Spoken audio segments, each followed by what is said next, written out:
ठीक है, देखो बेटा, रक्षाबंधन भी खत्म हो गया, 15 अगस्त भी चला गया है ना।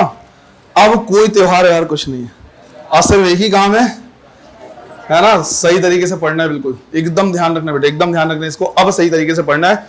अब कोई काम धाम कुछ और नहीं बचा एक्सेप्ट पढ़ाई के।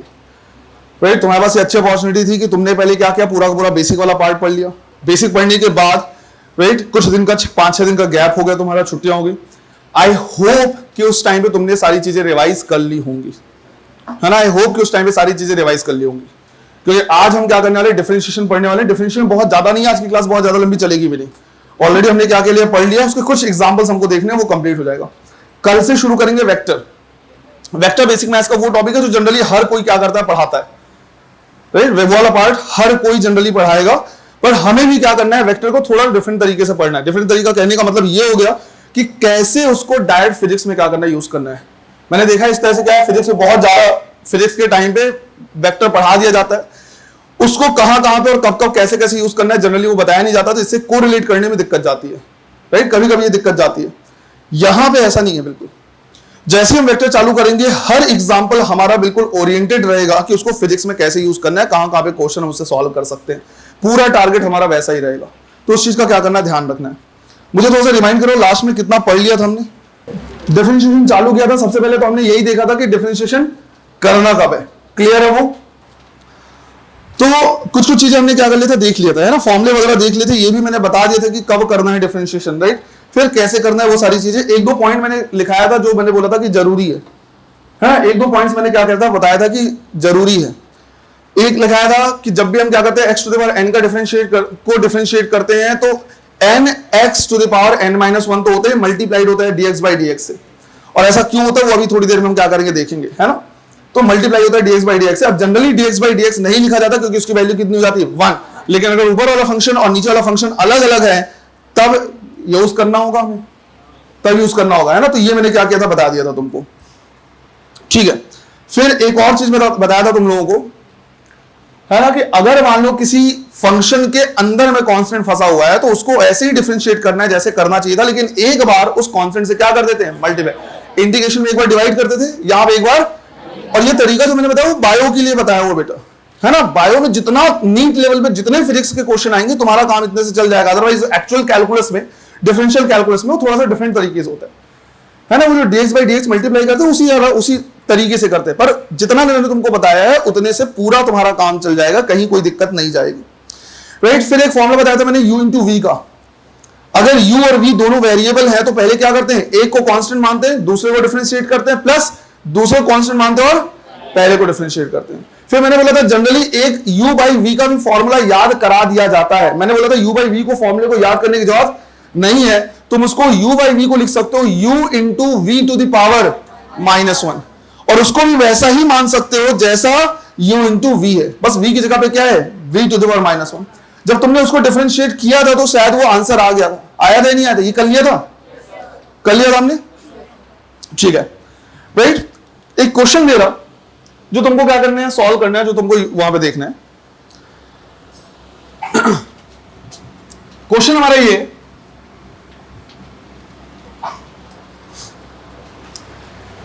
कि अगर मान लो मैंने तुमसे बोला d by D R of E R divide by R plus small R to the power square is equal to 0। Right, मैंने बोला अगर ऐसा है d by D R of e into R divide by R plus small R का whole square is equal to क्या है, 0। ये मैंने बोल दिया कि equal to 0। Is equal to 0 क्यों है, या फिर ये सारे कहां से फॉर्मूला आया है, ये हम क्या करेंगे, सीखेंगे अपने सिलेबस का ही। राइट, अपने सिलेबस का ही। यहां पे मैं सिर्फ डिफरेंशिएशन वाला पार्ट क्या कर रहा, उठा रहा। हो सकता है कुछ को याद भी हो, कुछ को याद आ रहा है। राइट, यहां पे E जो है वो है EMF। राइट, इसकी वैल्यू मैंने बोल दी क्या है, कांस्टेंट। जो स्मॉल r लिखा है ये हमारा क्या है, इंटरनल रेसिस्टेंस। मैंने बोला ये भी क्या है, कांस्टेंट। और जो कैपिटल R है वो एक्सटर्नल रेजिस्टेंस, या सिर्फ रेजिस्टेंस बोलेंगे तो भी हमारा काम चल जाएगा, बट ये कांस्टेंट नहीं है, इसलिए मैं इसको क्या कर रहा है, डिफरेंशिएट कर रहा। तो मैंने बोला E और स्मॉल r क्या है, कांस्टेंट है, लेकिन कैपिटल R क्या है, वेरी कर रहा है। और मैंने बोला इसको मुझे इस पूरे पार्ट को डिफरेंशिएट करना है with respect to R and it is equal to 0। किसी को याद आ रहा है ये कहां पढ़ा हुआ है हमने? Maximum power theorem, right? Maximum power theorem, जब करंट इलेक्ट्रिसिटी वाला टॉपिक हम पढ़ेंगे तो वहां पे मैक्सिमम पावर थ्योरम हम क्या करेंगे, इसको पढ़ेंगे, राइट? ये पावर का फॉर्मूला इस तरह से आता है और मैक्सिमम पावर कब डिलीवर करेगा वो हमको देखना होता है। और यहां पे एक कॉन्सेप्ट और लग जाता है मैक्सिमा एंड मिनिमा का। अब मैक्सिमा मिनिमा क्या होता है, मैक्सिमम पावर थ्योरम क्या होता है, ये फॉर्मूला कहां से आया, अभी वरी करने की जरूरत नहीं, अभी बिल्कुल वरी करने की जरूरत नहीं। अभी सिर्फ डिफरेंशिएशन वाला पार्ट लेना है कि अगर मान लो मैंने तुमको इस तरह का क्या कर दिया, एक फॉर्मूला दे दिया और मैंने बोला इसको मुझे कैपिटल आर के साथ डिफरेंशिएट करना है और ये किसके इक्वल है, 0, तो मुझे बताओ कैपिटल आर की वैल्यू क्या आएगी। तो इसको क्या करना है, तुम्हें सिर्फ डिफरेंशिएट करके इक्वेट करना है 0 से और वहां से कैपिटल आर की वैल्यू निकालनी है। एक थोड़ा सा एक स्टेप बता दे रहा हूं, राइट? इसको जब तुम सॉल्व करो तो इसको इस तरह से यूज करो, D by D R of, right? पहली चीज ई कांस्टेंट है, समझो अगर ई कांस्टेंट है तो बाहर आएगा, बाहर निकल के दूसरे साइड जाएगा तो क्या हो गया, 0। तो ई लिखा जरूर था पर वो वैसे भी कितना हो जाएगा, 0। तो हमारे पास बचा क्या, आर। और डिवाइड वाले टर्म को तुम ऐसे लिख लो, आया समझ में? अब ये फॉर्मूला वही होगा जो हमने लास्ट क्लास में सीखा था, u इंटू वी का। u की जगह पे क्या है, r, और v की जगह पे r plus small r to the power -2। तो अगर u इंटू वी का फॉर्मूला है तो एक को कांस्टेंट मानोगे, दूसरे को डिफरेंशिएट करोगे, प्लस दूसरे को कांस्टेंट माना है, पहले को डिफरेंशिएट करना है, एक एक्स्ट्रा टर्म आ जाएगा क्या, इक्वल टू 0। कर सकते हो क्या, राइट? एक ट्राई खुद से करो, कैपिटल आर की वैल्यू निकालो यहां पे, राइट? यहां पे ई नहीं बल्कि क्या होता है, ई स्क्वायर होता है, वो जल्दीबाजी में मिस हो गया है। ई नहीं बल्कि क्या होता है, ई स्क्वायर होता है, लेकिन उससे तुम्हारे डिफरेंशिएशन में कोई फर्क नहीं पड़ेगा, राइट? सिंस हम अपने सिलेबस का ही फॉर्मूला लिख रहे हैं तो फॉर्मूला भी कम से कम क्या करें, सही लिखें, है ना? तो यहां पे ई स्क्वायर होता है, लेकिन वही दिक्कत, ई स्क्वायर बाहर निकलेगा, उधर जाएगा तो क्या हो जाएगा, 0 हो जाएगा। तो उससे सॉल्व करने में कोई दिक्कत नहीं, अल्टीमेटली आएगा यही, लेकिन बस उसको सही लिख लो और कुछ नहीं। हाँ। चलो देखो उसको करना कैसे,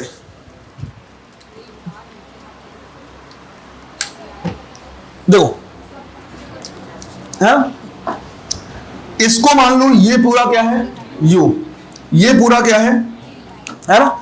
मैंने बोला तुमको सिर्फ इतना याद रखना है, u बाई v वगैरह याद रखने की जरूरत ही नहीं पड़ेगी, u इंटू वी याद रखो, उससे काम चल जाएगा। अब अगर दो क्या है हमारे पास वेरिएबल है तो एक को कांस्टेंट मानते हैं, दूसरे को डिफरेंशिएट करते हैं, प्लस दूसरे को कांस्टेंट मानते हैं और पहले को डिफरेंशिएट करते हैं। ध्यान रखना एग्जांपल भी ले रहे हैं, अपने सिलेबस का ही ले रहे हैं, है ना? मैक्सिमम पावर थ्योरम में आएगा, अगर तुमको लिखना है तो तुम साइड में लिख सकते हो कहीं पे, है ना? Will be used in maximum power theorem. कौन से टॉपिक में, करंट इलेक्ट्रिसिटी में, तुम चाहो तो वो लिख सकते हो। अब यहां पे हमें पता है हमने क्या माना, r को कांस्टेंट माना, राइट? और इस वाले टर्म को डिफरेंशिएट किया तो हमने लिखा d by D R of r plus small r to the power -2, plus दूसरे को कांस्टेंट माना तो r plus small r to the power -2 into d r by D r should be equal to 0। अब अगर हम क्या करें, इसको डिफरेंशिएट करो, देखो बेटा ये x to the power n का ही फॉर्मूला है, राइट? इससे पहले क्या करेंगे, मल्टीप्लाई करेंगे और इसको पावर को एक और कम कर देंगे, तो r जो था वो एज इट इज है हमारे पास, राइट? साथ में क्या आ जाएगा इसके, -2, फिर r plus small r to the power कितना होना चाहिए, -3 हो जाना चाहिए, एक कम कर देंगे, आया समझ में? फिर पूरा term plus r plus small r to the power -2 dr by dr की वैल्यू, तो यहां पे सिंपल क्या आ गया, 1 इज इक्वल टू। अब अगर इन सारी चीजों में क्या हो रहा है, कंफ्यूजन हो रहा है, तो टू द पावर माइनस वाले को नीचे ले आओ, तो ये क्या हो गया, -2r डिवाइड बाई, इसको क्या लिखेंगे, r प्लस स्मॉल r का cube plus 1 upon r plus small r का स्क्वायर इज इक्वल टू, ये माइनस वाला टर्म है उधर जाएगा तो प्लस हो जाएगा, तो इधर बचा हमारे पास r प्लस स्मॉल r का स्क्वायर और दूसरे side 2r divide by r plus small r cube. ये वाला टर्म अगर इधर आएगा तो ऊपर में r प्लस स्मॉल का क्यूब, नीचे में स्क्वायर, तो बचा क्या, r प्लस स्मॉल r, दूसरी साइड क्या बचा है, इसको इधर ले जाएं तो r is equal to small r। Maximum power theorem ये बोलता है कि जब किसी भी सर्किट में उसका इंटरनल रेजिस्टेंस एक्सटर्नल रेजिस्टेंस के बराबर होता है तो उसका जो एक्सटर्नल रेजिस्टेंस हो रहा होता है वो मैक्सिमम पावर यूटिलाइज कर रहा होता है। आया समझ में? अब जिन्होंने मैक्सिमम पावर थ्योरम नहीं सुना हुआ है, नाम ही नहीं सुना है, करंट इलेक्ट्रिसिटी नहीं पढ़ा, वो घबराने की जरूरत नहीं है, वो परेशान होने की जरूरत नहीं है। अभी हम सिर्फ उसका डिफरेंशिएशन वाला पार्ट क्या कर रहे हैं देख रहे हैं। हमें सिर्फ ये देख रहे हैं कि भाई डिफरेंशिएशन अगर करते तो कैसे करते, वो ऐसे करते हैं। जब टॉपिक हम क्या कर लेंगे, पढ़ लेंगे, उस टाइम पे वापस ये सारी चीजें आएंगी। उस टाइम पे मैं एक्सपेक्ट करूंगा तुमसे कि अगर मैंने इतना लिख दिया है, मैं तुम्हें मैक्सिमम में समझा दूंगा, मैं तुम्हें ये भी समझा दूंगा कि मैक्सिमम पावर थ्योरम क्या होता है, क्यों कर रहे हैं, इतना कर दूंगा। इसके बाद डिफरेंशिएशन वाला पार्ट सॉल्व करने की जॉब या उसकी रिस्पॉन्सिबिलिटी तुम्हारी होगी। क्लियर है? इसमें अगर कहीं भी कोई भी किसी भी टाइप का डाउट है पूछ लो, बेटा देख लो जरा जल्दी। कहां पे? -3, क्योंकि इसके पावर को क्या करेंगे, एक कम करेंगे ना, n x to the power n-1 होता है, मतलब पावर जो भी उसको एक और कम कर देते हैं, तो -2 को एक और कम कर देंगे तो कितना हो जाएगा, -3। अरे आया समझ में? चलो जल्दी से टूट पड़ो। ठीक है, देखो उधर ध्यान दो। क्वेश्चन ये है, दिया हुआ t is equal to α(x² + βx। अगर ये क्वेश्चन कर लिया तो बस खत्म, इतने में कॉन्सेप्ट आराम समझ में आ जाएगा, गलती और नहीं करोगे और करनी भी नहीं है। दिया हुआ t is equal to α(x² + βx, जहां पे t जो है ये क्या है, टाइम है, x हमारा डिस्प्लेसमेंट है, और अल्फा और बीटा जो है ये क्या है, कांस्टेंट। ये कांस्टेंट टर्म। तुमको क्या करना है, इसमें निकालना है एक्सेलरेशन। क्वेश्चन दिया है फाइंड द एक्सेलरेशन, और एक्सेलरेशन भी किसके टर्म में, तुम वेलोसिटी के टर्म में ला सकते हो, मतलब आंसर में v लग सकते हो, है ना। जनरली ऐसा हम वो करते हैं कि भाई क्वेश्चन में जो दिया हुआ है आंसर उसी के फॉर्मेट में दिया जाता है, लेकिन इसमें तुम क्या कर सकते हो, v के टर्म में दे सकते हो, बिकॉज जो ऑप्शन आए थे, क्योंकि एग्जाम में आया क्वेश्चन है, ऑप्शन आया था, ऑप्शन में v दिया हुआ था, है ना। तो find the acceleration in terms of v, जहां में v क्या है, वेलोसिटी। अब तुम्हारी अंडरस्टैंडिंग इतनी होनी चाहिए कि यहां पे मुझे डिस्प्लेसमेंट दिख रहा है, जब डिस्प्लेसमेंट को टाइम के साथ एक बार डिफरेंशिएट करते हैं क्या मिलता है हमें, वेलोसिटी। और इसी तरह से वेलोसिटी को टाइम के साथ एक और बार डिफरेंशिएट कर देते क्या मिल जाता हमें। इसका यह मतलब हुआ कि अगर तुमको ये निकालना है तो 2 बार डिफरेंशिएट करना पड़ेगा विद रिस्पेक्ट टू टाइम। अब कैसे करना है, क्या करना है, एक बार तुम ट्राई करो। चलो एक पॉइंट को ध्यान देना जरा, है ना, हर एक पॉइंट को ध्यान देना, और इस चीज को ध्यान देना कि कहां कहां पे तुमने गलत किया और कैसे गलत किया हुआ है। कभी भी ना फोकस इस चीज पर मत रखो कि बस आंसर आ गया, हो गया, काम खत्म। नहीं, सही करोगे तो आंसर तो बेटा आएगा ही आएगा। मेन जो ध्यान रखना है, पता कहां रखना है, स्टेप्स पे। हमेशा स्टेप्स पे ध्यान रखो कि जो टीचर्स, अगर हमने कोई क्वेश्चन गलत किया है तो टीचर का जो स्टेप है वो क्या है और हमारा स्टेप क्या है, कहां पे हमने गलत सोच लिया, ये कहां पे हमारा जो थिंकिंग है कुछ और हो रहा है, और टीचर जो स्टेप लिख रहा है वो क्यों लिख रहा है। ऐसा नहीं कि सिर्फ लिख दिया मैंने तो हाँ तुमने मान लिया कि हाँ सर ऐसे ही सॉल्व करते हैं। अगर मैं कुछ भी स्टेप लिख रहा हूं तो मैं क्यों लिख रहा हूं, उसका रीजन होना चाहिए। आई बात समझ में? तो अभी तुमको क्या करना है, ध्यान देना है कि वो स्टेप्स क्या लिख रहा है, क्यों इस तरह से लिखा जा रहा है। आंसर तो बेटा आ जाएगा, कोई फर्क नहीं पड़ता। हमेशा ध्यान रखो अप्रोच पे, अप्रोच मेन है। देखो जैसे मैंने क्या किया, ये क्वेश्चन देखा, मेरे दिमाग में क्या चल रहा है कि एक्सेलरेशन निकालना है। अगर मुझे क्या करना है, एक्सेलरेशन निकालना है, इसका मतलब है मुझे इसको टाइम के साथ, डिस्प्लेसमेंट को टाइम के साथ क्या करना पड़ेगा, डिफरेंशिएट। तो या तो मैं दोनों तरफ क्या रखूं, d/dx रखूं, क्योंकि अगर मैं d/dx लिखूंगा तो d/dx और ऊपर में क्या है t, तो dt/dx क्या हो जाएगा 1/v, निकल गया सीधा सीधा। राइट हैंड साइड में dx/dx आ जाएगा, x को x का डिफरेंशिएट करना कंपैरेटिवली आसान है। या तो दोनों तरफ मैं टाइम के साथ डिफरेंशिएट करूं, तो टाइम के साथ दोनों तरफ अगर डिफरेंशिएट करूंगा तो इधर क्या आएगा dt/dt, इधर आएगा d of this function divide by dt। अरे आ रही बात समझ में? कोई भी तरीका तुम क्या कर सकते हो, यूज कर सकते हो। या तो दोनों तरफ x के साथ डिफरेंशिएट करो तो dt/dx वेलोसिटी आ गया, या दोनों तरफ क्या करो, टाइम के साथ डिफरेंशिएट करो, लेकिन दोनों साइड सेम उससे डिफरेंशिएट करना है। मैंने बोला देखो मुझे इसमें डिस्प्लेसमेंट दिख रहा है, मैंने एकदम सिंपल, कोई चीजों को ओवर कॉम्प्लिकेट नहीं किया। मैंने बोला देखो मुझे क्या दिख रहा है, इसमें डिस्प्लेसमेंट दिख रहा है, और मुझे इतना पता है किसी फंक्शन अगर कोई डिस्प्लेसमेंट दिया उसको टाइम के साथ डिफरेंशिएट कर देने पे क्या मिल जाता है, और अगर मैं वेलोसिटी तक पहुंच गया तो उसको मैं टाइम के साथ एक और बार डिफरेंशिएट कर दूंगा, क्या मिल जाएगा मुझे, ये मुझे पता है।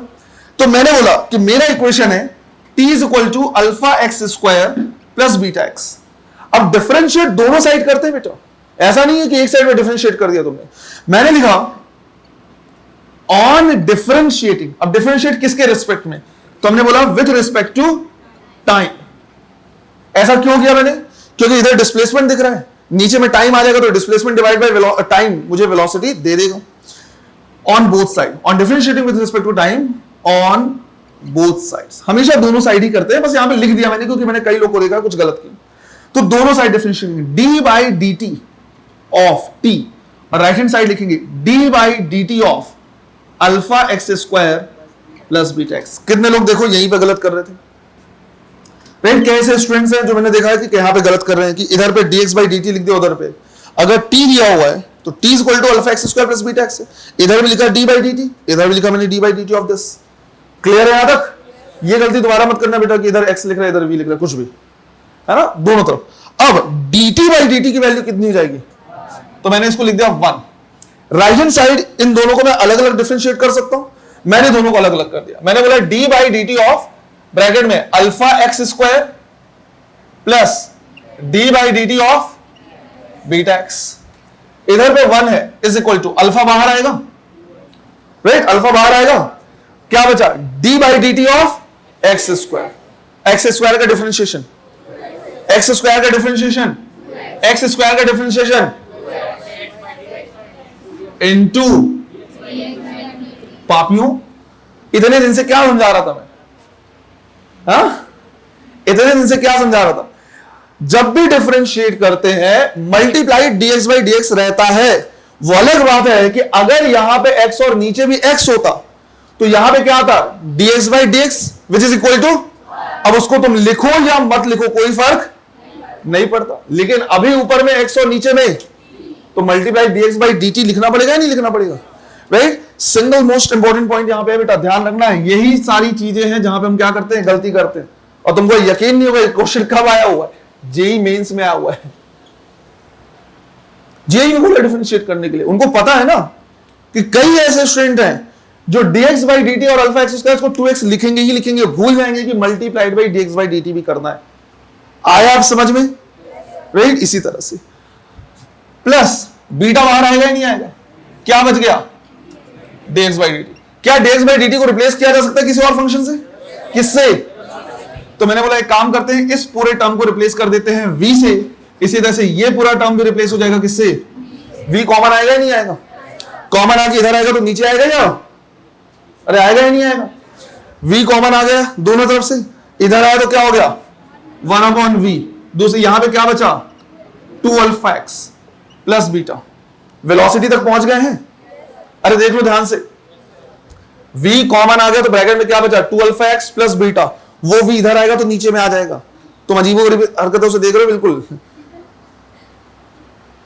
मल्टीप्लिकेशन रहता है, दूसरे साइड लेके जाते हैं तो डिवाइड होता है, ऐड है दूसरे साइड जाता है तो माइनस होता है। कुछ कुछ याद आ रहा है?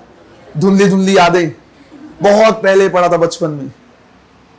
क्योंकि तुम्हारी शक्लें जिस तरह से ना, तुम बता रहे हो क्या बात कर रहे हो सर ऐसे देखने लगते हो, क्योंकि शक्लों से समझ में आता है ना, शक्लों समझ में आता है, तुम्हारे एक्सप्रेशन तुरंत चेंज होते रहते हैं। कुछ ऐसे हैं जो कटरीना कैफ से बैठे हुए हैं, एक्सप्रेशन लेस बिल्कुल। समझ में आ रहा है? नहीं आ रहा? क्या है तुम्हें? अरे कोई दिक्कत तो नहीं यहां पे? वेलोसिटी तक पहुंच गए हैं? अब क्या करना है, कहां जाना है? एक और बार टाइम से डिफरेंशिएट करना पड़ेगा। दो चॉइस है बेटा, या तो मैं इसको लिख दूं v inverse is equal to 2 alpha x plus beta और टाइम के साथ डिफरेंशिएट करना शुरू कर दूं, या मैं इसको लिख दूं v is equal to 1/2 alpha x plus beta. दोनों सेम चीज है, राइट? या तो 1/v is equal to 2 alpha x plus beta है, या तो v is equal to 1/2 alpha x plus beta. दोनों सेम चीज है, कोई दिक्कत नहीं है। और मुझे पता है इस फंक्शन को डिफरेंशिएट करना विद रिस्पेक्ट टू टाइम। कौन सा यूज करूं, ऊपर वाला या नीचे वाला? ऊपर वाला ही नीचे वाला? एक चीज ध्यान से सुन लो जो मैं बोल रहा हूं क्लियरली, चाहे ऊपर वाले को डिफरेंशिएट करो चाहे नीचे वाले को, आंसर तो सेम आएगा, क्योंकि इक्वेशन में कहीं गड़बड़ तो नहीं किया ना हमने। चाहे मैं 1/v इज इक्वल टू लिखो चाहे v इज इक्वल टू लिखूं, राइट? आंसर दोनों से ही आएगा, पर तुम इससे आंसर नहीं ला पाओगे, कहीं ना कहीं गड़बड़ कर दोगे। तो जब थ्रू आउट हम क्या कर रहे हैं, सीख रहे हैं, तो हमारी रिस्पॉन्सिबिलिटी बेटा ये भी तो बनती है कि जो जो गलत होने वाले हैं या गलत होने के चांसेस, उसको भी तो अवॉइड करना है। तो मैंने ये नहीं बोला कि ऊपर वाला सॉल्व करना है नीचे वाला सॉल्व करना है, किससे आंसर आएगा किससे नहीं आएगा, आंसर दोनों से आएंगे, पर तुम नीचे वाले से आंसर लाने के लिए थोड़ा सा डाउटफुल कंडीशन है। तो मैं ये बोल रहा हूं कि प्रेफर इसको करना है। सर किस बेसिस पे आपने बोला कि ऊपर वाले को प्रेफर करना है? मैंने बोला यार सीधी सीधी चीज है, रेसिप्रोकल में या इनवर्स में ना या नीचे में इतने लंबे चौड़े फंक्शन मत रखो, अवॉइड करो। इसको नीचे रखोगे तो बेचारा सिंगल वी है ना, इसको नीचे रखो तो 2 alpha x plus beta, 2 alpha x plus beta. तुम चाहोगे तो मैं दोनों तरीके से समझा दूंगा, कोई उसमें दिक्कत वाली बात नहीं, पर मेरा मानना यह कि इसको सॉल्व करो। तो ये क्या हो जाएगा बेटा, v inverse is equal to 2 alpha x plus. यहां जो समझाना चाह रहा था समझ में आया?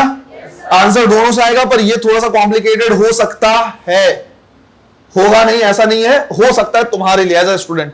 तो लंबे चौड़े फंक्शन को नीचे रखना अवॉइड करो, करना है तो सॉल्व कर सकते हो, कोई दिक्कत नहीं। अब मैं वेलोसिटी तक पहुंच गया, एटलीस्ट मुझे वी इनवर्स तो दिख रहा है, और मुझे जाना है एक्सेलरेशन, मुझे एक और बार डिफरेंशिएट करना पड़ेगा। तो इस इक्वेशन को मुझे डिफरेंशिएट करना है किसके रेस्पेक्ट में? तो मैंने यहां पे बोला on differentiating again with respect to time. अब मैं नहीं लिख रहा बोथ साइड, दोनों साइड ही करना पड़ता है जो भी करना होता है।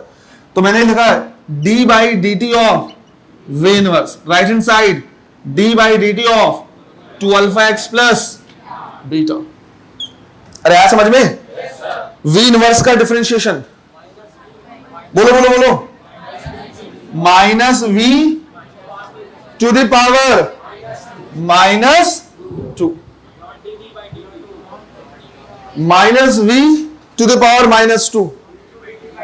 पापियों नरक में जाओगे, इनटू डीवी बाई dt, दोनों अलग अलग फंक्शन है, इनटू क्या करना होगा, dv बाई dt, बस इतना ही है। आसान नहीं लग रहा था सर, लेकिन ये तो सीखा ही नहीं था, हमारा काम चल जाता है। तुमने क्वेश्चन ही नहीं किए थे ढंग के, राइट? ढंग के क्वेश्चन करोगे तो सारे कॉन्सेप्ट सब कुछ एक साथ लेके चलना पड़ेगा। अरे आया समझ में? याद करो क्यों लिखवा रहा था dx by dx, dx by dx, इसीलिए लिखवा रहा था क्योंकि अगर ऊपर नीचे फंक्शन अलग हुए तो याद रखना जरूरी है, राइट? कसम खा लो, कसम खा लो पापियों, तो अगली बार ना राखी बंध जाएगी अगर ये छोड़ा तो। क्लियर है? राइट हैंड साइड में तो करोगे d by D T of 2 alpha x, अलग अलग कर लो इसको, d by D T of 2 alpha x plus d by D T of beta. dv by dt को क्या लिख सकते हैं, राइट? इसको क्या लिख सकते हैं हम, यही तो लाना था हमें।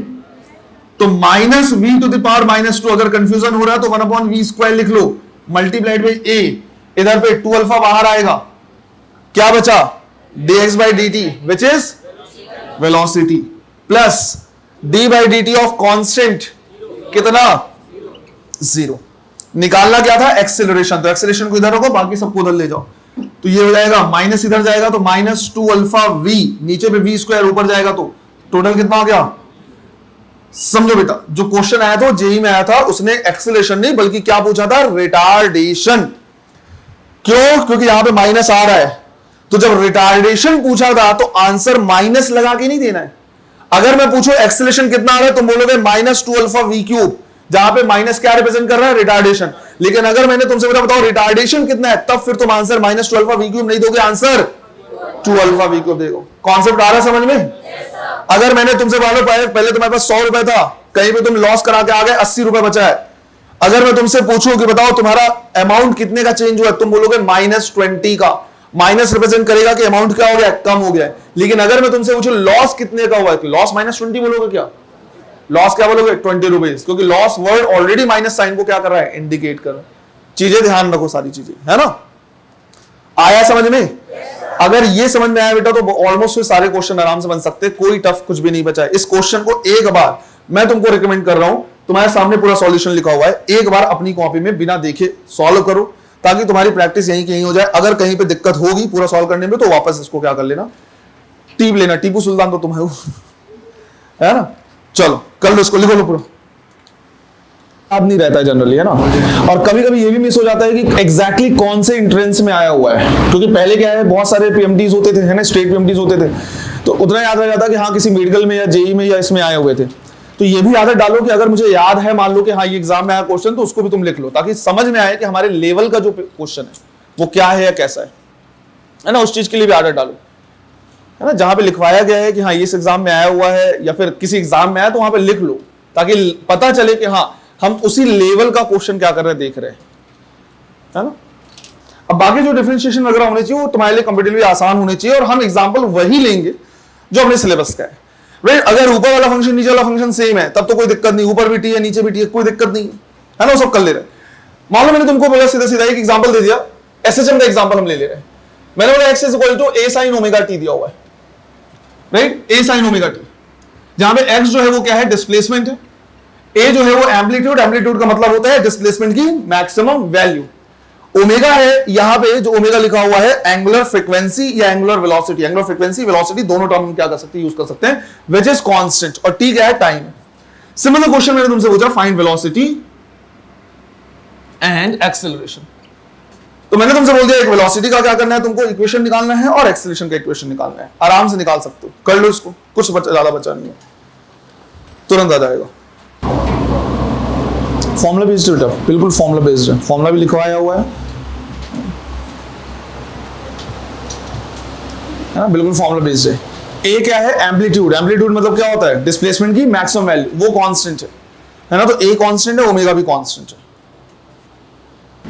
देखो सिंपल सा है, ये आ गया किसका, डिस्प्लेसमेंट का दिया हुआ है, वेलोसिटी लिखना है तो वेलोसिटी क्या होता है, dx by dt, तो तुम लिखोगे d by dt of x की वैल्यू कितनी की मैंने, a sin omega t, right, तो v is equal to a तो बाहर आ जाएगा, sin ओमेगा t का differentiation cos omega t into omega, right, क्योंकि sin theta divide by theta होता तो लिख देते cos थीटा, लेकिन omega t divide by dt है तो अंदर कांस्टेंट फंसा, एक बार मल्टीप्लाई कर देना, तो ये जगह a omega cos omega t, ये आ गया वेलोसिटी की वैल्यू।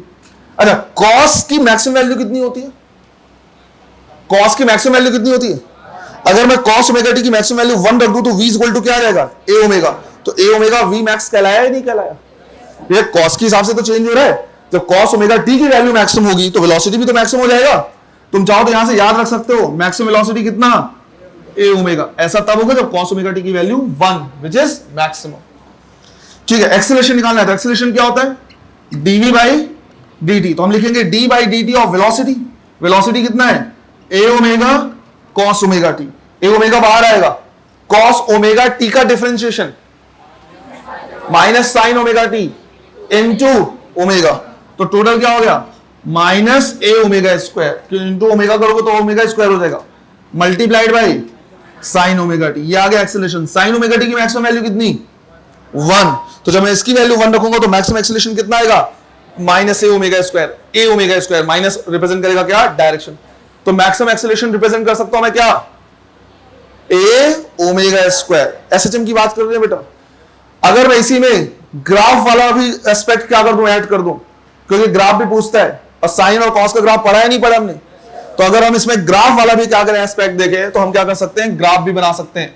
जैसे पहला हमने बना लिया क्या, x वर्सेस t, किसका ग्राफ बनेगा, साइन का, किसका ग्राफ बनेगा, तो ग्राफ बन जाएगा यहां पे साइन का, इधर पे क्या है, t है, इधर पे क्या है, एक्सीलरेशन, और इसकी मैक्सिमम वैल्यू कितनी,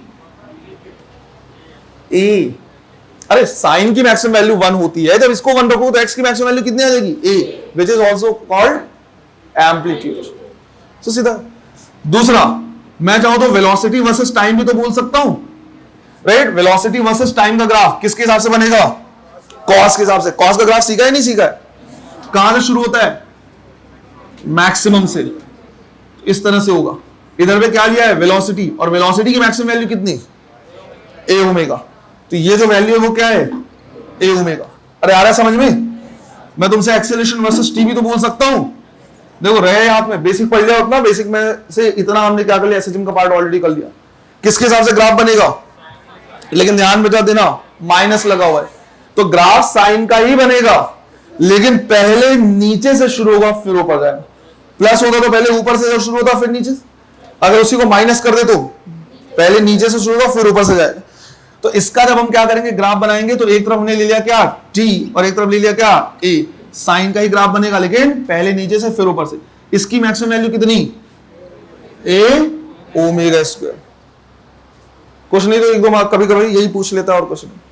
अरे आ रहा है समझ में, राइट। ये हमारा डिफरेंशिएशन वाला पार्ट। मैंने तुमसे पहले ही बोला था क्लास बहुत लंबी नहीं होगी, क्योंकि ऑलरेडी हमने क्या किया है, अधिकतर चीजें पढ़ ली हैं। दो चार अच्छे एग्जांपल देखने तो वो हमने क्या कर लिए, देख लिए। बाकी डिफरेंशिएशन के कई एग्जांपल, जैसे इंस्टेंटेनियस वेलोसिटी का याद करो, वो अभी आएगा जब हम 1D पढ़ेंगे तो इंस्टेंटेनियस वेलोसिटी वगैरह निकालने के लिए आएगा। उस टाइम पे हम सारी चीजें क्या करते हैं, देखते जाएंगे, है ना। कल से शुरू करेंगे बेटा वेक्टर, ध्यान रखना है। अरे बस धीरे बोल, इतना तेज समझा ले, कोई दिक्कत नहीं है ना। तो कल से हम शुरू करेंगे क्या, वेक्टर, है ना। चलो बेटा, थैंक यू।